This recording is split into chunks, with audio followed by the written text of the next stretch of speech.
Hello and welcome to the Miniature Painting Podcast. My name is Dan. I am your host. Welcome to this journey to the world of painting things small and smaller. Is a catchphrase we've used the last few shows, and it seems to be enjoyed by several. So we'll keep saying that. Be sure to subscribe and like us and do all the crap on iTunes and Spotify for the audio portion. Subscribe to our YouTube. Follow us on Instagram, and then apparently we're going to have a TikTok. So all the links are on our website, miniaturepaintingpodcast.com. So go there for more information. Again, like, subscribe, all the things that YouTubers and content creators beg you to do. I couldn't care less. I just want to get the information out here about painting. Also, thank you for our sponsors, DungeonsandDiceGames.com, which is the game store that I own and run and sell paint and give classes and lessons to here in Southern California. And it's not just me. We have other people that are teaching our paint classes as well, and they're all wonderful people and better painters than I am. I just fill in when people flake out because they have to go, they get a last minute date on Valentine's Day and cancel, the afternoon of the class, and I have to fill in, and I'm super pissed off. Grant. Anyway, today we're going to talk about a couple things. We're going to talk about an update about priming miniatures, a discussion about priming miniatures that we will continue from a previous episode.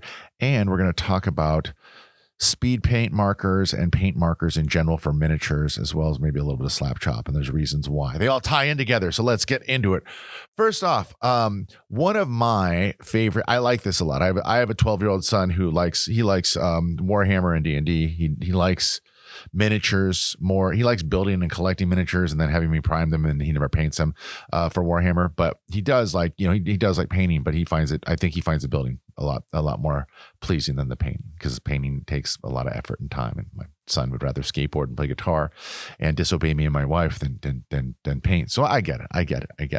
But we were talking about segue. What I was gonna say is I really like this. I want to mention a YouTube channel that I liked. I've been watching since I started painting again back even before COVID, when I started painting miniatures for my son when he was a wee little guy and wanted to do D&D and stuff. And then my son in his own journey now, he has an iPad, and when it's not taken away from not being bad, and my kid's really good. He just gets in trouble for like doing dumb things that kids do. He found this YouTube channel on his own, and he likes it too. And that is The State of Play. The State of Play is a guy, I don't know where he's at. He's in, England, Ireland, Scotland. He's somewhere in that part of the region. I could look it up, but I don't want to know it. It's kind of like knowing too much about a celebrity like in movies, just like the movie they're in. The guy from State of Play, he's a solid dude. He seems like a guy who's been painting a long time. His videos are super helpful. He does instructional videos as well as other kinds of, like instructional and product reviews and this and that, about gaming, about Warhammer and games of that ilk. But he has that good mix of his videos are information. Like, number one, they're informational, they're instructional. They show you how to do something. Secondly, he's likable and he's funny, but he doesn't try too hard to be likable and funny. He's not putting a million jokes or a million cuts to like memes and stuff in his videos, because he probably doesn't have freaking time to do that, and he just wants to get the information out there, and I respect that a lot.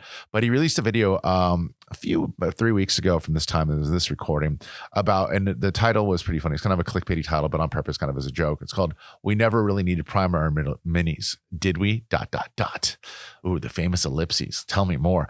And basically, he makes they made a video. How many minutes is it? I got it pulled up here. I'll tell you. It's like a 17-minute video. And one, he mentions, "Hey, I'm back, but not really." He, like other content creators in this space and other spaces, especially niche spaces, like niche hobbies and activities and content types, a lot of people in the niche space, and myself included, we would love to be like weekly or daily, weekly, whatever our planned rollout schedule for videos and content would be.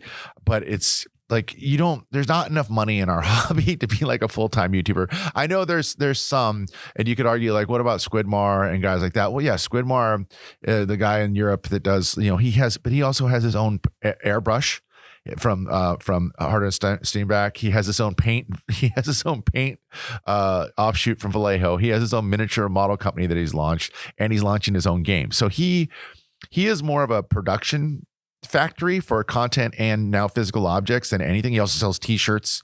I'm sure he has paintbrushes or some crap. There's a whole website of crap that you can buy that's Squidward branded. So he is one of those rare exceptions in a niche hobby. He's really kind of like chiseled out a big chunk of the stuff for him. And other content creators have done that too. Like Ninjon is one who wanted Golden Demon last year, and he has his own paint palette by Exemplar that came out, and he's at a small paint line, partnered up a Monument and stuff like that. I'm sure he'll have his own brushes. He's actually doing his own deck of many colors thing, like on a Kickstarter, which is really cool. It's a deck of cards that helps you pick the paint, a bunch of different colors that work together on different cards for paint schemes for your models and miniatures, which is weird though, because last year he did a review of this lady launched these bigger cards that were just like the exact same thing, but for like general painting projects.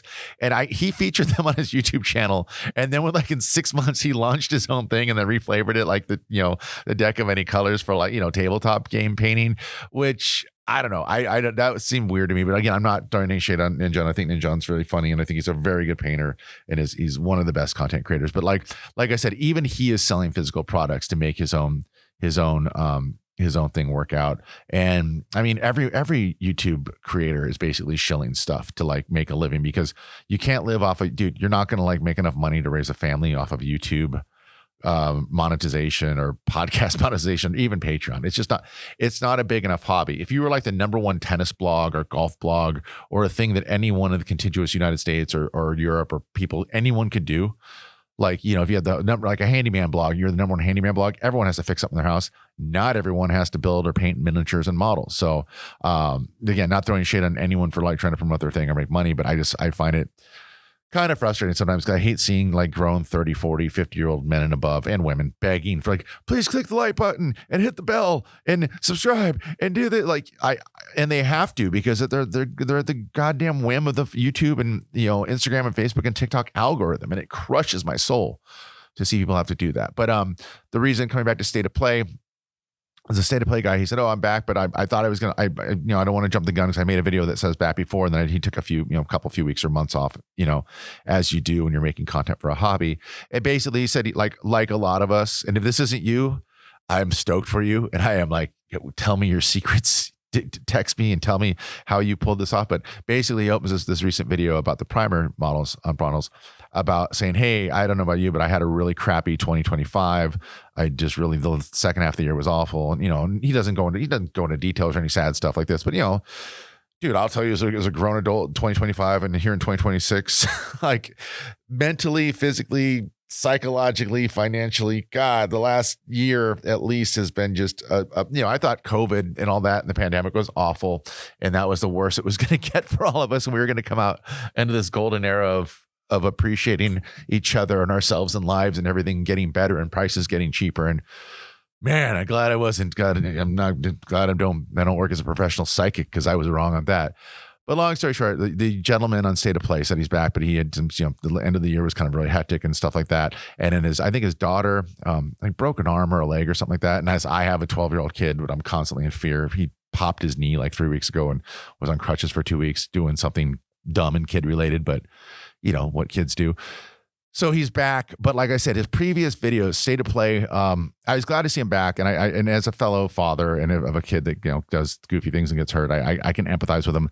And he's, like I said, he's really funny. He's funny without trying too hard, and that's such a hard thing to do in general content. That's such a hard thing to do in comedy content, but it's such hard to do in hobby content, because I know if you're like me, you absorb and consume a lot of hobby content, and there are channels and YouTube channels and Instagram pages and even podcasts. No, not that many podcasts that try to be funny or quirky or edgy, and it just falls flat. And it's one of those things, especially in the hobby, when you're looking up a video on how to Slapchop or base coat or whatever. I don't want the extra 3 to 7 minutes of you trying to be funny or cutting to film, clips from movies or memes.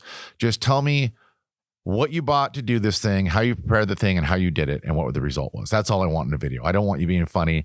And I joke around a lot, and I guess I don't know, try to be funny. I try to be funny and try and keep things light when just in general in my life, because life can be crushing and soul crushing if you don't try and put a happy spin on things. But in my opinion, you might be having a wonderful 2026. If you are, again, text me or DM me your secrets.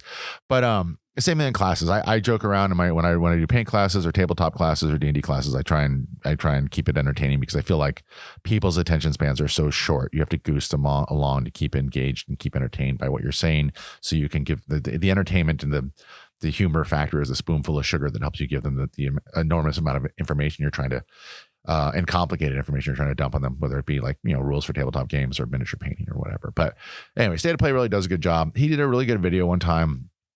Go mess around this on go on YouTube and search State of Plays is good. But he did a video like a last year, like last year or two, of how to make your own colors using like inks or something like that. He makes like 160 colors of like paint basically that you can use for anything, for miniature painting for like under $100, but on his own. It's really cool. He's done cool stuff. He does cool stuff, and he'll talk about retro Warhammer stuff. He does a really good job on his channel. But he did this video that his comeback video a few weeks ago about primer not being super necessary, and he watched the video. It's really interesting, but he shows from like the launch of Warhammer and the Warhammer instruction manuals and like White Dwarf and all the books and the paint manuals and books from Warhammer from the beginning of Warhammer through the 90s and 2000s, whatever. They used to not tell. They're used to Citadel, which is now Warhammer Paints. As of 2 weeks ago, they changed the name because why not? I love that that Games Workshop changed the Citadel paints to Warhammer Paints, but they didn't change from freaking those stupid paint pots to a freaking dropper bottle like every other goddamn paint brand in the world. Like you could call them, put these up your butt or whatever you want to call them. I don't care. Warhammer Paints. Change the bottle to dropper bottles. I know there's a podcast living out there in the internet somewhere where a guy that worked for Games Workshop in the 90s, early 2000s, or whenever they launched the paint pots or whatever, that they spent hundreds of thousands of dollars in R&D apparently to like make the paint pots and get the paint and design them, and the fabrication to make the molds and all that. And that's part of the reason why they won't change the day, because they're stubborn, because it costs so much to set up. But it's like, Games Workshop, you're a bajillion-dollar company. Go get some 9-cent friggin' paint bottles, dropper bottles off of Amazon or Temu or whatever, and just put the paint in that. No one's impressed with your paint pots anymore. And anyone that says they are, they're just being stubborn and an old head that doesn't want to admit that any other version of paint, like Pro Acryl is probably my second favorite for diverse and sundry reasons, but like Pro Acryl, again, great, one of the best miniature paints out there. I hate their delivery, so their bottle sucks all the things that suck. But Games Workshop or Warhammer Paints is number one with a bullet as far as the worst paint pots in the game, or paint jars or bottles in the game. But he makes a point here. State of Play makes a point in his YouTube video, which I said, like, it's a good watch. I'll put a link in the show notes for it, about how in the early Warhammer booklets, or even articles, they would be like, oh, just use Abaddon black to paint your model black first, and then put the black over it, because then you'll have dark in the recesses, or use like whatever their color, Wraithbone or whatever, or white or whatever. I probably didn't say Corax white, because Corax white is terrible. But they would just tell you to put those paints down underneath if you wanted to help make your paint a little bit solider and have to do less coats and make it good. But they did not sell primer. They didn't sell a spray primer. They didn't sell a paint on primer. They just told you to use the regular paints that like black, black, gray, or white, or ivory, to like base coat your models there to like give better, better coverage. And and he makes a point in his video, like, yeah, so the whole idea of rattle can and priming and this and that, and primers is kind of a thing they kind of created to sell more paint. I know, and to State of Play, he's not a conspiracy theory guy. He's just super nice. He's not being bitter or anti-capitalist, or like, this is bullcrap, man, everything should be free. He's not being that way. He's a grown adult who in his videos, he has hundreds of dollars of paint behind him that he paid for. So he's not a little kid or some like petulant like teenager complaining. He's a grown ass man just saying, yeah, this didn't used to be a thing, and now it is a thing, but it doesn't have to be a thing. And then through the video, he goes through to go and paint some miniatures without primer and show that the paint jobs work just fine without it. And it's weird. I agree with him 100%, except for the old metal miniatures, like from the 80s, because I painted a bunch without primer when I was a little kid, but I was also using like the old what's the paints that came in the little glass jars that smelled like gasoline? I was using Tester's paints. I was using Tester's paints with like, a nail polish brush or something my mom gave me, and doing terrible paint jobs when I was 7. So that doesn't really count either. But so on metal, I'm like, anything, in my opinion, on metal miniatures, anything you can do to make paint stick to it better and not come off on the edges, especially, and peel off, or scratch off, I'm down with it. But yeah, I think that for miniature painting, basically primers are not a deal breaker, and they didn't used to exist. And it's kind of funny that we're selling, paint primer for like $20 or more a can. of these primary color, and like Color Forge does a good job. They have these bigger, a little bit bigger for the same price. They have a little bit bigger cans, and they have like, I don't know, 20 or 40 colors all over the under the rainbow, because it makes a better idea. Like your base coat should be the color of, especially if you're doing like Space Brains, make it the mid-tone or the slightly darker mid-tone, or something between mid-tone and shadow of the color you're trying to achieve on your army, because then you only have to like paint in mid-tone and highlights and you're done, you know. And if you want panel line or whatever to fill in the dark recesses, you can do that too, but that would make more sense. I think starting from black is pretty good for Space Marines, for Warhammer figures, and a lot of Warhammer figures, because black, because then you can build up the other colors. The time when it's probably not great is when you're doing like either white, like if you're doing a White Scars army, or if you're doing like the Terminators for the Dark Angels, the wing Deathwing, whatever they're called, because they're an ivory color with a brown wash on them, basically is what the color they end up looking like. And then like if you're doing Imperial Fist, same thing. You're going to want to like do an undercoat of, I don't know, of like either like more of an Averland Sunset yellow or an orange or a tan, or if you're trying to like do the high contrast thing for, you know, pink, if that's how you get down with your undercoat for yellows. But like just a necessary spray rattle can of color underneath isn't absolutely necessary. Although I did do a few episodes back on this show of how to prime your miniatures, because I'm trying to, I mean, hopefully in the future we'll have like St. Louis State of Play.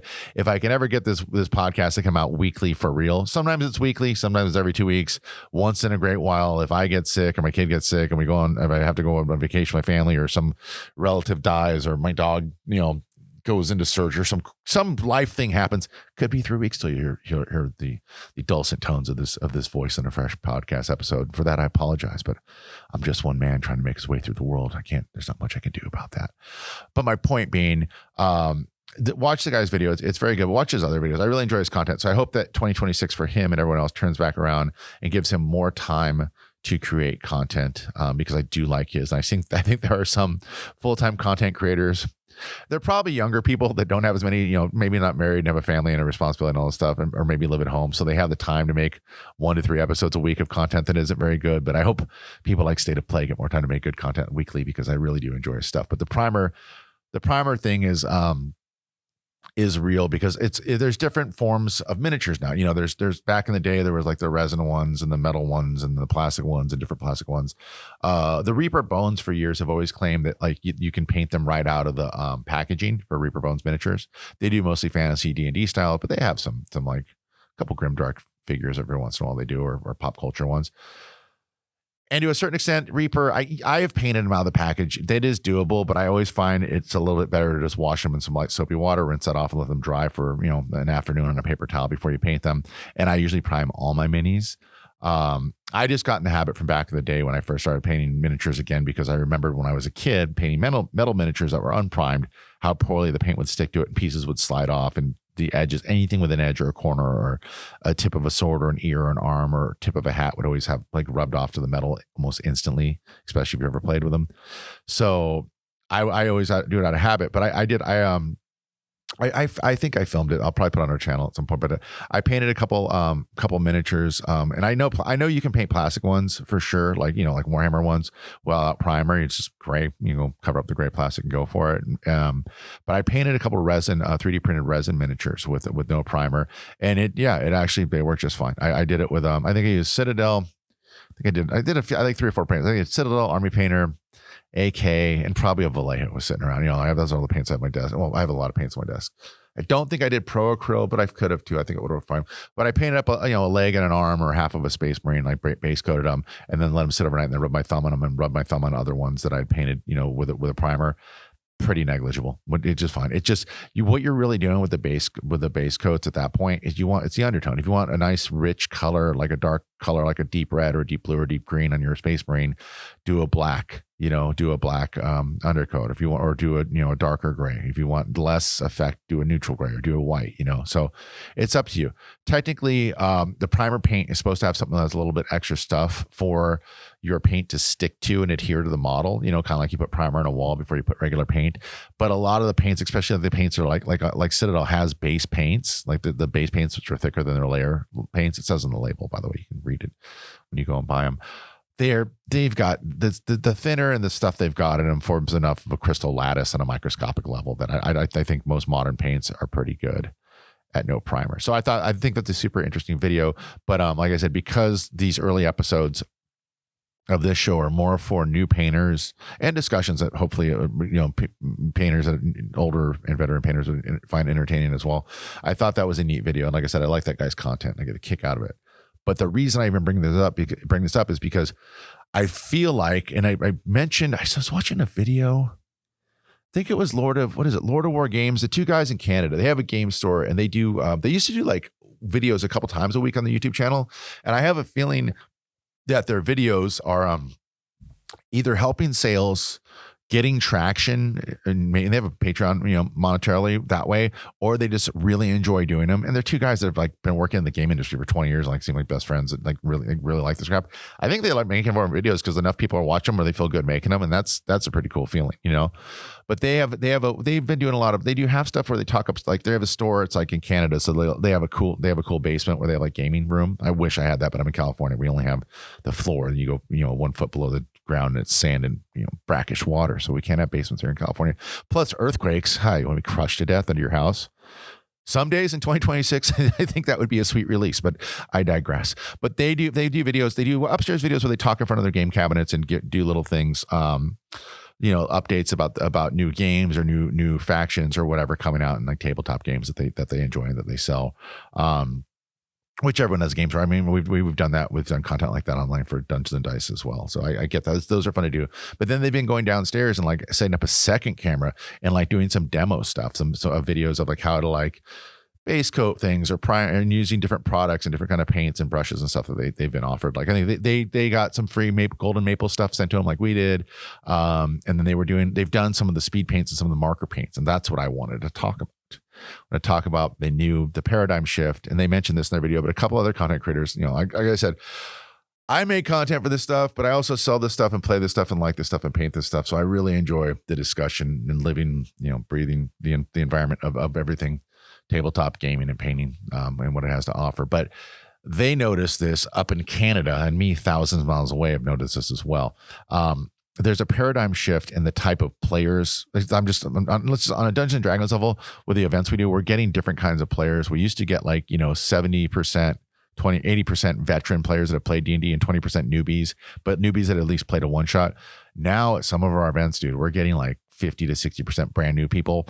And these are people that, they've never rolled dice in their life. So when we have games like Dungeon Combat Live, where it's a little 15-minute mini games, I have to tell the DMs, like, here's a 2-minute spiel to explain to them basically what armor class is, how many squares they can move per turn, and what two weapons they can choose for their actions, and then just start playing, because you can't teach.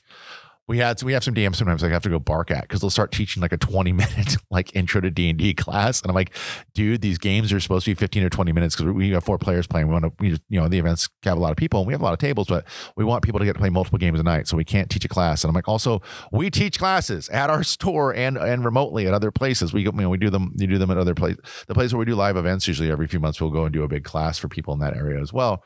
So I'm like, this is not the night. These people are here to drink beers and eat pizza and play D&D, not to learn, because you're a veteran player sitting through a 20-minute lesson and then that's a 40-minute game. It's not enough to get other people playing at our shorter events. But my point is, we're getting people brand new to D&D that haven't played. So my worry is with the new and this is an early discussion for this podcast, but for other podcasts, I will discuss it in length.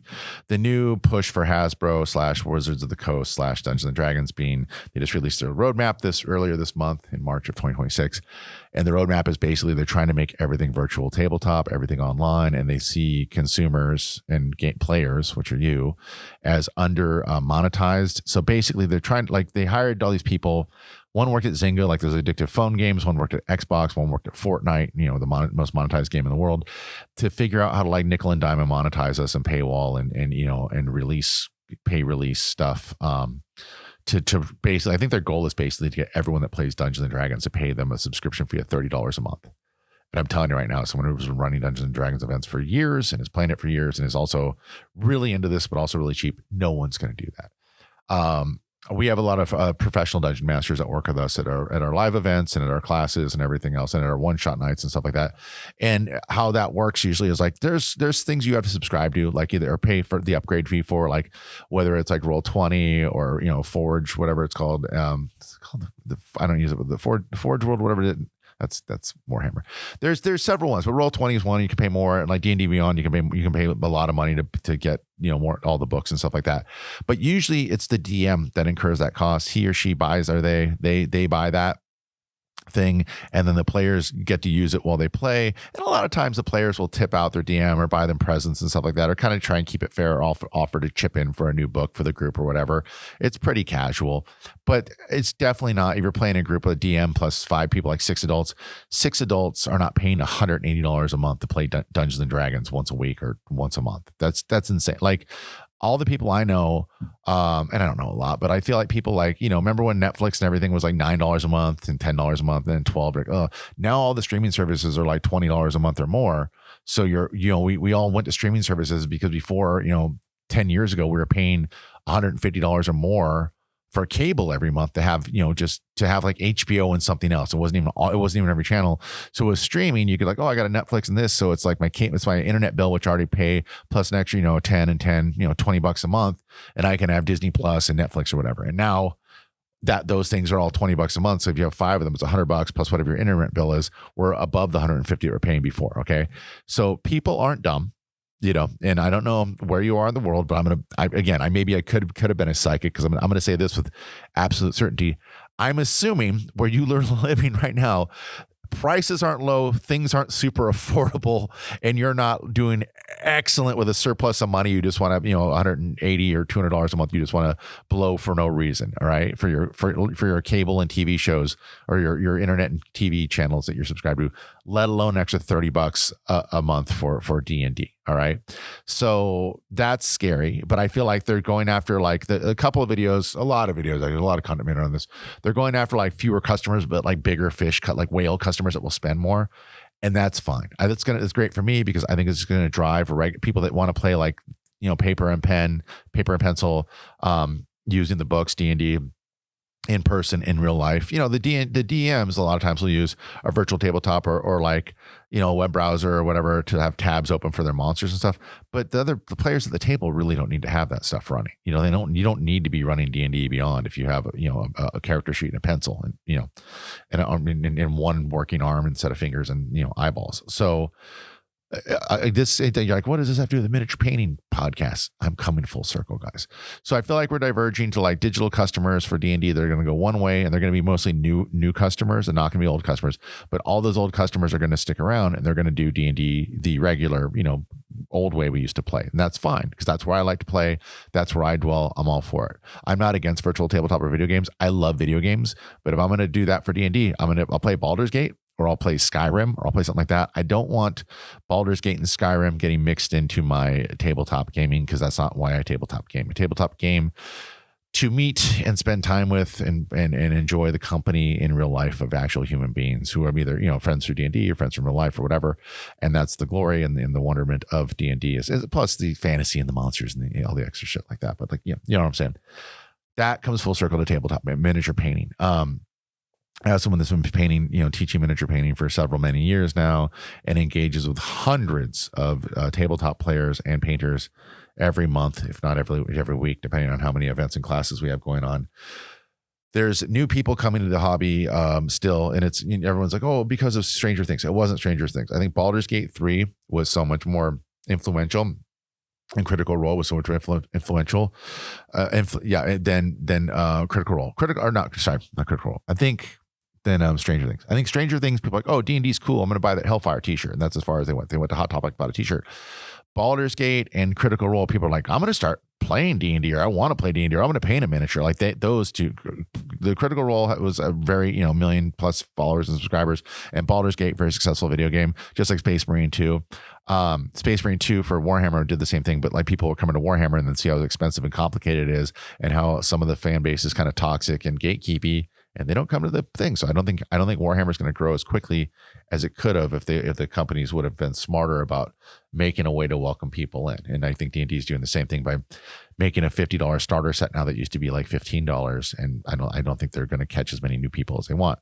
Miniature painting though is, because miniature painting is a lower barrier to entry. You don't have to buy, you just need to get a pack of paints and a brush and some miniatures, and you're off to the races. And we've done whole episodes where you can start the hobby for like under $50 or up to $100, but then you're good to go with paints for probably the rest of that decade. But what I'm saying is the two things. So in the last few years, for new painters, like old school painters like this, like love it or hate it, everyone in the last probably 30 years of miniature painting has learned like the 3-step process: base coat, wash, edge highlight. The Citadel painting way, well, now the Warhammer painting way, or the Games Workshop painting way that we've used. I mean, I came to miniature painting, the second time I came back to miniature painting as an adult, I came to it through Dungeons and Dragons. So I came at it like, but the learn to paint videos that I used most and I watched the most were ended up being Warhammer painting videos. So I just used the thing on Warhammer, the things I learned in Warhammer, and applied them to the D&D and the fantasy miniatures painting. And I did, with less of an emphasis on edge highlighting. I'll tell you that much. I would do like base coat, some mid-tone highlight color, maybe a wash, and then that was it. It's on you're playing tabletop. It's not Warhammer. I don't need my war dollies to be beautiful for Dungeons and Dragons. They can be a little bit trashy. But now that I paint more war dollies and we're doing more class on war dollies, now I'm trying to up my level on everything. But here's my point. Old school painters that have been painting like 10 years or longer, maybe even 5 years or longer, learn that method: base coat, wash, edge highlight, or base coat, layering, wet blending, what have you. And then that's like the quote unquote real official way of painting miniatures. But in the last 5 years, with the rise of Slapchop, with the Slapchop miniature painting method, which, dude, to be honest, like I've said this before, Vince Venturella had on his Hobby Cheating YouTube channel years ago had a video on what is it called, value painting or whatever. I should have written this down. I was going to talk about this. Value sketching. He does a value sketching paint job on a knob, on a not an orc, but the smaller little orc guys, right? He does goblin. He does like a goblin one where he paints it like he does basically Slapshot, like a dark black prime and then a gray zenithal and then a white zenithal, and then he highlights off of that with thin translucent thin down paints. It's the same thing. That's Slapchop. But then Slapchop came along. It's basically the same thing. And if you don't know what it is, all it is you prime a miniature black, then you spray it from above with gray to put gray on the top parts, and then from like a 45-degree angle, let's say from the top side of all the way around, and then you put like white at a 10-degree angle from above, so that the paint falls and makes it look like there's shadows below and light above, and it brings out all the detail on the miniature. The other way to do that is do that same kind of prime, and then you can zenithal prime the way I did, like black, gray, and white, or just black and gray, and then you dry brush on the white. I guess the dry brush always is kind of factors in either way. You could have a black model and you just dry brush it gray and then dry brush it white, and that's the same thing. But you want to bring out the highlights. So you want darkness in the shadows, and then the highest rage points you want lighter gray, and then the white on top of the highest high points. Okay, and then you put a speed paint over it, which is there's a million speed paints out. It used to just be Citadel contrast paint, and then Army Painter made a speed paint, and then Vallejo has express paints. AK has a speed paint. There's dipping inks. There's like 90 speed paints now. Monument Hobbies just announced their speed paints called One Step. They're gonna debut them at Adepticon this week coming up. I'm gonna go to Adepticon, so I'm gonna see them and I'm gonna pick up some in person. One interesting thing though, it looks, I don't know if it's, I thought it was, they did the most clever thing in the world, then they didn't, but maybe they did. It looks like they're going to be selling a speed paint medium that you can put into their regular paints to turn them into speed paints, which would be such a game changer. Let me tell you, because then instead of buying a $5 or $6 pot of paint and then having to buy a $5 or $6, well, $6 or $7 pot of paint, because usually speed paint is usually like $1 more expensive per bottle, is comparable to the other size of the other product you're buying. That I thought, oh my God, it's genius. They're gonna make speed paints, but then you can just buy the $10 bottle of goop and maybe only want 3 colors of speed paints. You can make speed paints out of the paints that you already have. Oh my God, they're geniuses. I love them. But then they started rolling out like all these colors. I've seen on their social media, they have at least 6 or 8 different colors I've seen so far. And a couple of colors I'd never want to speed paint in the first place. Don't ask me what they are because I don't remember them, but I remember seeing them, in viscerally reacting in line at, I don't know wherever I was, Jersey Mike's, and going, who would want that color? I probably said that out loud. Did I sound like a pretentious weirdo saying that at a Jersey Mike's? And of course I did, but guys, I got a lot of struggles, doing the best I can, and a lot of times it's not that good. But my point is, they've got their own speed paints. But if that Goop, I'm going to buy whatever line of speed paints. If they don't sell out the speed paints, to try them out for the show and for the channel, obviously. But I think that I'm so excited about that Goop, because if I can take I have the full line of I'm a lot of full lines of paints, but I have the full line of monument paints, all of them, all the paints, all the extra releases, all the supplements. If I could take all those 100+ paints and turn them all into speed paints with one bottle of Goop, dude, I'm down. That's a genius thing. If they're trying to and we're I guess next year is this year, starting March. We will, by the end of the year, have a rack. We're going to buy a rack of monument paints to have at the store. The problem with buying paint racks for a store is dude, depending on the brand, it's like a $1,500 to $3,000 investment to get the rack of paints, because they come. You buy the rack. Sometimes they give you the rack free, but you got to buy like $1,500 or $3,000 of paints to fill the rack. It comes as like a package. So if you're like we carry Army Painter at the time, then we have other supplemental parts and like starter sets of a lot of different color of paints that I like Vallejo and AK and other stuff like that. And even we have a few. We just got in some more MIG paints because I like those paints a lot. But my point is, is a store, like I can't spend 10 grand buying 5 racks or 6 racks of paints that are not going to sell 10 grand's worth of paint that quickly. You know what I mean? Like it's just but I really do like Pro Acryl, but also all these paints you get, especially Pro Acryl, these paints all have websites that sell the same paints that we sell. And when you buy the paints, you're under a MAP agreement where you can only minimum advertised price. You can only sell them for so much of a discount, usually like maybe 15 or 20% off. You can't sell them for very much less than that. So you're competing with the people that are selling the paints and selling the paints to you, which is gnarly. It doesn't make sense sometimes to do that. We do that with Army Painter because Army Painter has a lot of products and the products are reliable. And like I mentioned on previous shows, I think with the new Army Painter Fanatics paints, with 100+ paints, all of them behave pretty similarly or most the same out of the bottle consistency wise. And that's a big thing to me because we teach a lot of classes and we have a lot of newbie painters that come and buy and want to expand their paint ranges. And I don't want to have to go, okay, well, you can buy this one, but their yellow's a little bit runny, but their browns are kind of clumpy and their blues don't have great coverage, but then the greens are good, except this one that's actually closer to, like the Fanatic line for Army Painters, the most down the middle, good hobby paint with high pigment and good consistency. That's why that was the first rack. And like I mentioned before, Adam from the Army Painter always treated us very well and they were always very generous with whatever we were doing. So we support them, but I support all the companies like Vallejo and all the other Monument, all the companies, but speed paint. All right. So you Slapchop, you dry brush it, and you put your speed paint on there. And then it's what it does is with the Zenithal, with the white on the toppy top and the gray in the middle and the black in the shadows, it gives you the mid-tone shadow and highlight that you would have to do with a regular, priming black, doing your mid-tone, washing it to darken the shadows to get shadows, then repainting over the mid-tone, and then getting a lighter color to do the edge highlights, to brighten things up. This is supposed to do it one thing. Basically, if you do Slapchop, you do your Slapchop, your base and dry brush, put on your speed paints. And then if you just want to highlight stuff like edge highlight or highlight stuff, you're pretty much done. Does it look as good as like a layered paint job or really? No, it's not as vibrant a lot of the time, but like some of the paints, AK has some, and even Express paints from Vallejo release them that are like intense colors. They have even more ink or more pigment in them, so that you can get pretty good colors with them. But like with an edge highlighting or just highlighting in general, you can get stuff from a Slapchop with Slapchop prime to like those to the contrast paints to highlighted, looking pretty darn good. Definitely you could definitely do an Army that's going to be more than tabletop ready and look pretty good.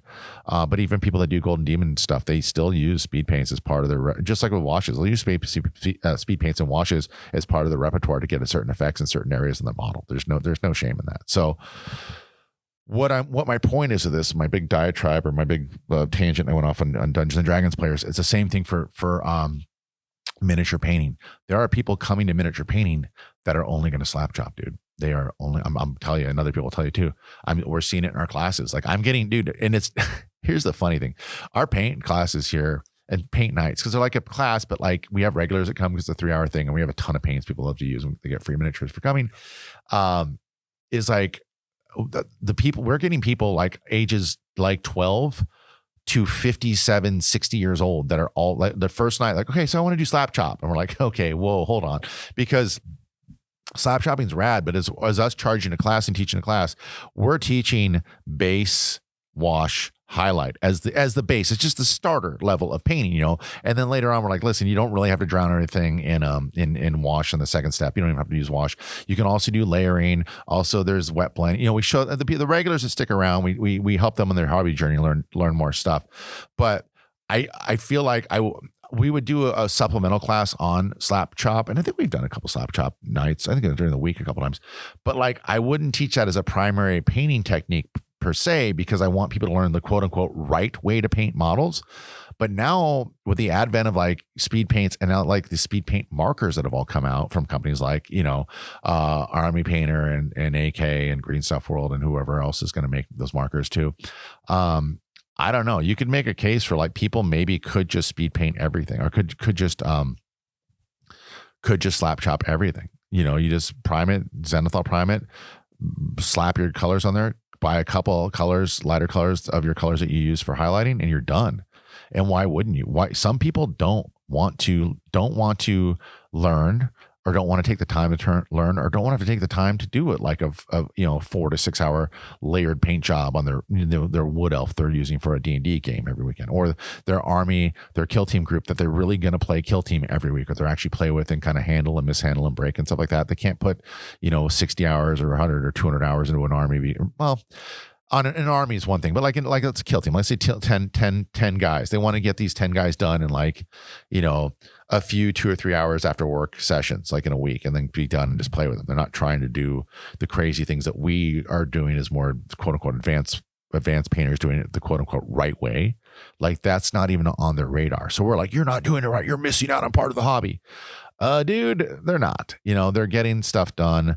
And they're getting it done to a level that they want. And honestly, like how many of us people that think we're doing it right, doing layer paints, look at your paint, look at your miniatures. They're not, they're good, but they're not, you're not freaking Jose Da Vinci or whoever has a paint box named after them.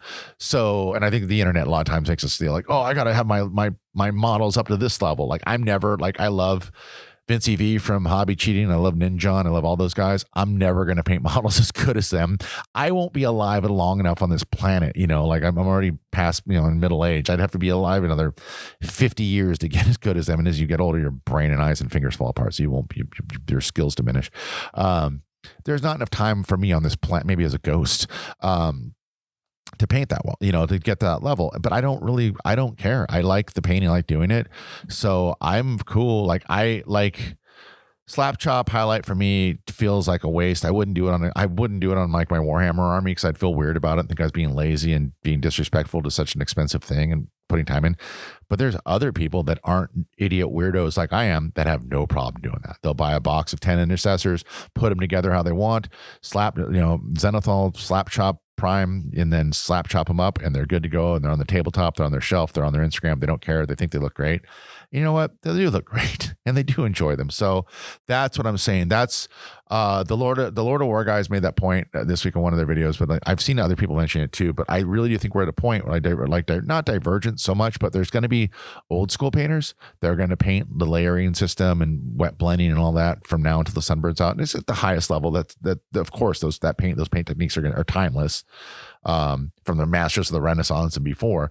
So they're always going to exist. But I think there's going to be a big swath and a big pocket of people that are only going to do speed painting. So like the speed paint markers, I've been playing with them at home.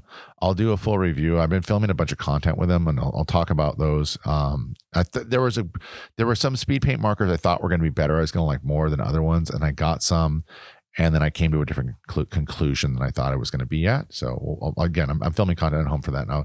I'm about 2/3 of the way through my quote unquote research on all of these, but I have to go to Adepticon this week, so I'm not going to be able to do research till next week. So it'll probably be a couple few weeks before I get that episode and that content starts coming out of what I discovered. But and speaking of research, the third part I want to talk about. It's the same thing for markers, because like AK has come out with markers, both I forget what they're called, real color markers. Markers that are like felt tip, like Sharpie tip markers, and then the play markers, which are like a synthetic white, like brush tip. So those exist now, and then there's other companies that make markers. But also, if you go on like other websites like Amazon, and I hate to use Amazon as an excuse or not as an example or as a go-to place, because I really do hate Amazon. I hate everything about Amazon. I hate the way they've structured their business. I hate the guy that runs their company. I hate the way that they take advantage of people selling things on their platforms. I could go on all day, but like you, I still use them. You know what I mean? It's like I'm not stoked with all the things that certain, my government does, but I'm not like burning my passport and running naked down the street, giving up on everything. I just, like everyone else, you just got to keep your head up and try and be the best person you can be and lead by example and hope for the best, no matter how hard that seems sometimes. But my point is, on Amazon, they have a lot of these. They have acrylic markers, right? They have, like, when I was looking to buy markers for the store, I was seeing, like, looking on Amazon to see which other brands or if there was any knockoff ones or which ones I should review for the channel and which brands I should look into the store. So the paint markers, there's Army Painter, there's AK, Green Stuff World, but they're hard to get here in the United States. And then there's kind of some other also Rands, and they even make your own markers, which I will talk about and I've been working with as well in my research. But there's a whole branch of markers. The high end is like these, and Ninja had a video when he talked about markers, about the high end of like Posca paint ones. Posca paint markers are insane. They're these super highly pigmented markers that, like, for artists use. They're acrylic paint markers, but they're high level and they're expensive. They're like, I don't know, like $10 a piece or something. They're a lot. They're a lot of money. I've used them before for painting the bottoms of surfboards, because on a fiberglass surfboard, you can draw a picture on a surfboard with that Posca paint, and then you get a spray on acrylic, like a sealer, like a varnish, like we use in our miniatures. You get a matte or a satin varnish and put it on the surfboard, and then the logo will stay, the artwork that you drew will stay on the bottom of the board. You can even, if you do put 2 coats of clear coat of the varnish, you can put it on top of the board where the wax goes, and it will last a pretty long time. It'll take a long time for that to scratch off. But there's a level between, there's a triangle. There's like this, there's speed paints and AK markers and all there. And like one part of the triangle, the bottom, like the bottom of the triangle. And then on the other side of the triangle, there's like the Posca paints, which are like wildly more expensive, and they don't come in a lot of colors because they're art stuff, yada, yada, yada. But then in the reason it's a triangle, there's a whole section of acrylic, markers on Amazon and places like that, and at art stores and at Walmart, that are for kids. They're acrylic paint markers, but they're for kids. They're markers like kind of like a Sharpie marker. No, dude, they're like the markers that my kid uses at school, or he's in 7th grade now, but like that he used in elementary school. Like, they're just markers. Think like a Crayola marker or whatever, marker, or the slightly better ones you can get, like the pack of 36, all the colors, and they're a little bit longer, like the size of a pencil, right? So there's markers like that are acrylic paints.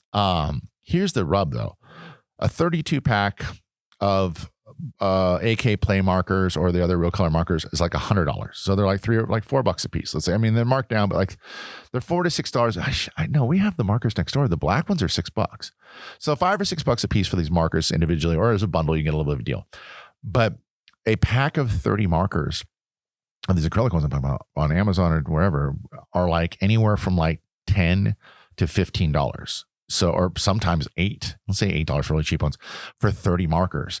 And you're gonna be, well, listen, they're not perfect, but they're pretty freaking, they're good. They're like, so I've been doing this, and I'm not going to out my whole thing just yet, but like I've been buying them, different brands of them, to see which brands are better and which ones are worse. And then I have one test model, this little fantasy like elf fighter guy that I've been painting over and over and over with these markers. I've done them with like 6 or 7 of the cheap markers, a couple of the expensive brand paint markers, a make your own marker, and then 3 or 4 brands of paints that I've been experimenting with as well. And it's, dude, I'm telling you, my wife and my son, my wife, who's like me, she's older and she has bad eyes, so the bad eyes kind of help. It makes her really have to tone in and discern what she's looking at.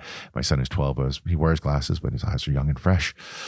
I will paint these markers overnight, like at night when they're asleep, and in the morning when they're down eating breakfast before my son goes to school, I'll bring them down on the little paint and the hobby handles, and I'll put like 3 or 4, and I'll be like, all right, I want you guys to look at these 4 miniatures. I want you to pick out which one was painted with a $9 set of markers, which one was painted with a $100 set of markers, which one was painted with a $60 starter set, and which one was painted with like, a fourth, some other marker, some other thing that I had, right? And the paints are easy to tell. The markers are not as richly colored. So you can tell if you paint like my son can pick them and say, oh, these 2 are paint because the coverage is better or whatever. But some of the brands of the markers, the coverage, like I'm as an experiment, I've been doing gray primer, just as like a Vallejo gray, which is a really light gray, almost white, primer to like make it easy. So not to like trap, oh, this marker has terrible coverage.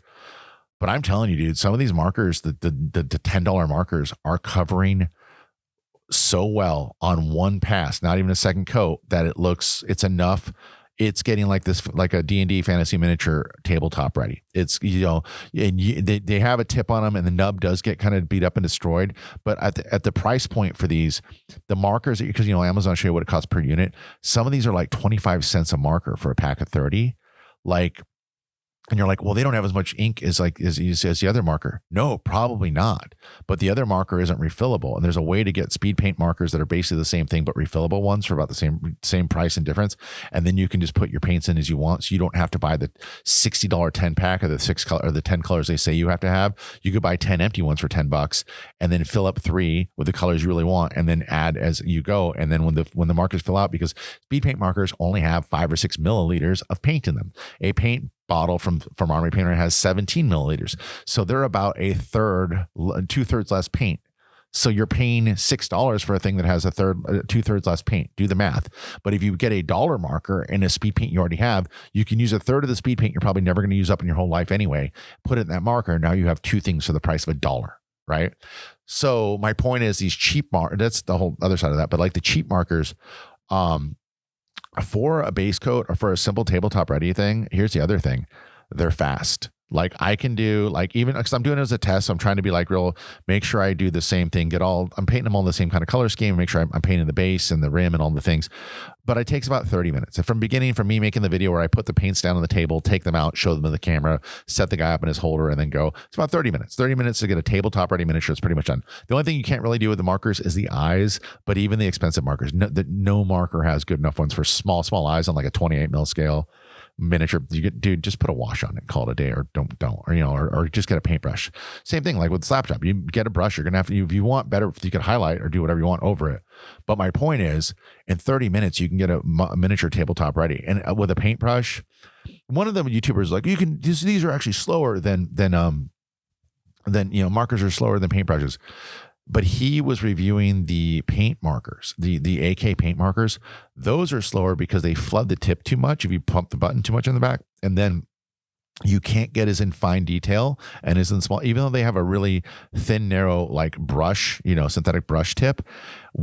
Sometimes it floods it too much, and you have to dab it off in a paper towel just like you do a regular paintbrush. And at that point, it's like eating up time and wasting paint. It's like, why not just use a brush to do that part, which you could totally do.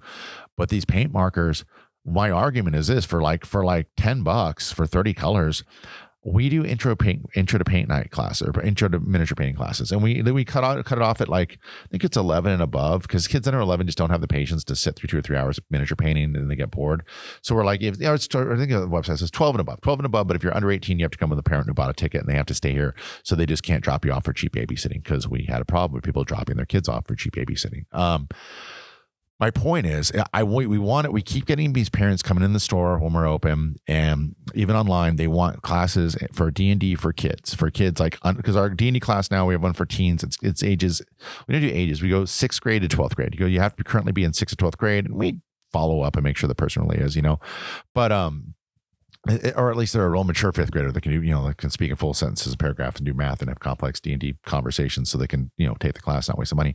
But we get these people. I'm formulating a D&D class for elementary school kids, and I'm teaching the week after I get, like 2 days after I get back from Adepticon. So I pray to God I don't get convention flu or COVID or whatever while I'm there.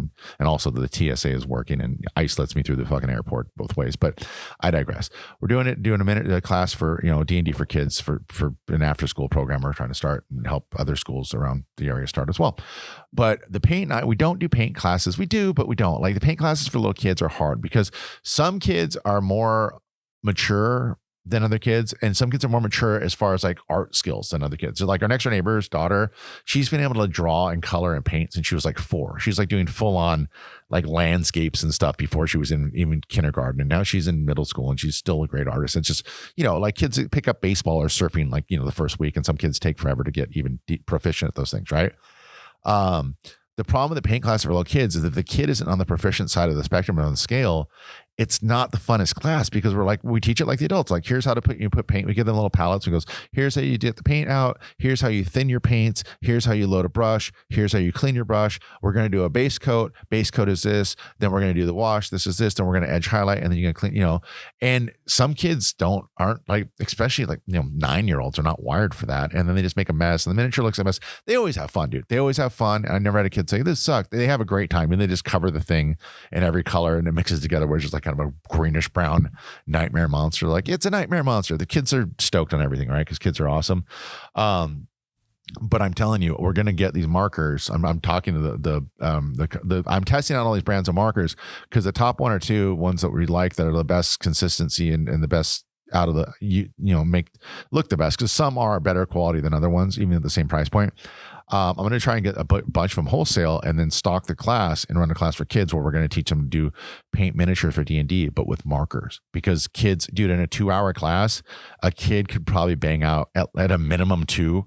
I don't know. Probably kids paint way fast too because they're not as particular and picky as us adults.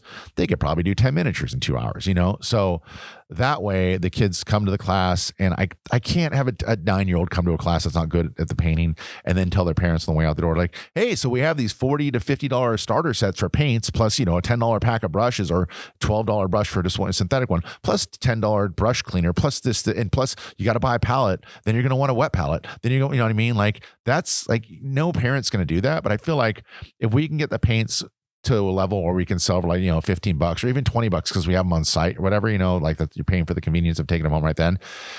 Like, that's a deal. Like, if you can walk out the door after a paint class, your kid painted a bunch of miniatures and they have paint markers to take home where they can replicate that. That's awesome. The only argument against the markers is the longevity. No, they don't have as much ink. The tips probably aren't as good. They will break down if you're not careful with them, but you could definitely paint, probably at least a couple dozen miniatures with one thing of paint. So for $9, you can paint 12 miniatures, and you would be hard pressed. Besides you listening to this and your hobby friends, there are very few adults or children that have paint more than 12 miniatures a year. So they can paint more than enough for their 1 or 2 heroes for their games, or the whole party for their friends in their game, and 4 or 5 key monsters or whatever with one class and one set of markers they take home. I think that's a huge win.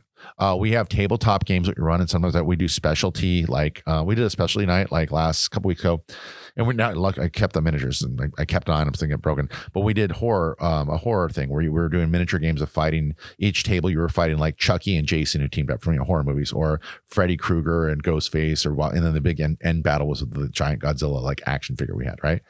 But my point is, I stayed up till 7 a.m. the day of the event painting 2 Jasons and 2 Freddys and 2 Chuckies and 2 Ghostfaces and 2 Leatherface, like 14 minis. I stayed up I started doing it like at midnight. I'm like, oh, I'll bang these out in like 3 hours. It took 7 hours to get them to a point where I could have cheesed out and made them worse, but it took 7 hours to do all these miniatures. I feel like with markers, I don't know. I think I could have really cooked on them because they're a little, especially like Leatherface, pretty simple colors. I could have got them all done in like 3 hours. Like I said, it takes about 30 minutes to do a miniature, but I'm being very meticulous with the markers and trying to do the exact same process. So I cover the bases to give them a fair review or a fair test. But I feel like if you wanted to speed run this, you could speed run those things with markers, and it's a lot less effort because you're just changing. Put the cap on, get a new marker. Put the cap on, get a new marker. You know what I mean? Versus, okay, let me clean my brush, reload my brush. Oh, I got to add more paint to the thing. Oh, I got to reload my brush. Yada yada. You can just pull the cord and go. So what I'm saying is, I think there's going to be a generation of painters that are only going to do Slapchop, and I think there's going to be a generation within the same generation in there that are only going to be marker painters. And I don't mean that's like some big prediction, like go bet money on Kalashi on it or whatever. And don't use Kalashi. We don't need to gamble on everything, guys. Why are we just speed running the decline of human civilization? Yeah, but again, I digress. Yeah, so I think that's neat because I feel like the marker thing is great. It's the same thing like our dungeon combat games. Our dungeon combat games are our big events. It's only like a 15 or 20 minute like mini game, but it's either you're going to play that game once, go, oh, I play D&D and it's fine. It's not for me though. Or you're going to play that once and go, holy crap, this is my jam. I want to do all of this. I want to do some more. I think miniature painting is the same way. If you come to a class with the markers and you paint 2 miniatures, you take some markers home and you can go, wreck your parents' walls or whatever, or paint your Barbies or paint your Hot Wheel cars with them, that's a total win. But for the percentage of kids that were actually going to go to a class and like really like this stuff and want to get involved and be long-term painters, that is a great way to get them in. Just like Slapchop is like You don't have to be like a purist where it has to be like this and a base coat and layering and building up triangles of colors and, dude, not everybody gets down that way. There's just not like you're like, same with like, I grew up surfing. Not everyone's trying to ride like a 5'8" shortboard and do 4-foot airs over like the dry reef section at like off the wall in Hawaii. Some people just want to get a longboard, like a foamy like catch surf wavestorm longboard at Costco and bob around and 1 foot, surf 20 feet from the beach and stand up for 2 seconds and throw a shaka and they surf the same as you. It's the same, like people that are painting at the highest high golden demon level and people that are painting with like Slapchop or markers or poorly in our paint night classes. We're all having the same amount of fun. I hate to break it. I mean, there's probably a tremendous sense of accomplishment and pride, which people should have, that like paint at those high levels and achieve and win awards or get nominated for awards. But dude, it's the same level of fun. And at the end of the day, with the world the way it is, dude, if you can find 20 minutes of fun, let alone 3 hours of fun painting a day, a week, a month, I'll take that any time over the alternatives. All right. For the Miniature Painting Podcast, my name is Dan. Thank you so much for listening. Please again, subscribe, like, leave reviews, follow us on Instagram, YouTube, Spotify, Apple Music, blah, blah, blah, blah, blah. Visit dungeonsanddicegames.com and buy all the stuff that we're selling. But more importantly, have a great rest of the day, week, whatever the time period is between now and the next time you hear my voice again. And go out there and paint all your minis, or don't paint any of them, guys. It's not a race. It's just a fun thing to do that makes a life a little bit more bearable. And that's what you just did by listening to this. You made my life a little bit more bearable by participating in this journey of fun that we call miniature painting. Have a great one, and we'll talk to you again soon. Thank you. Bye-bye.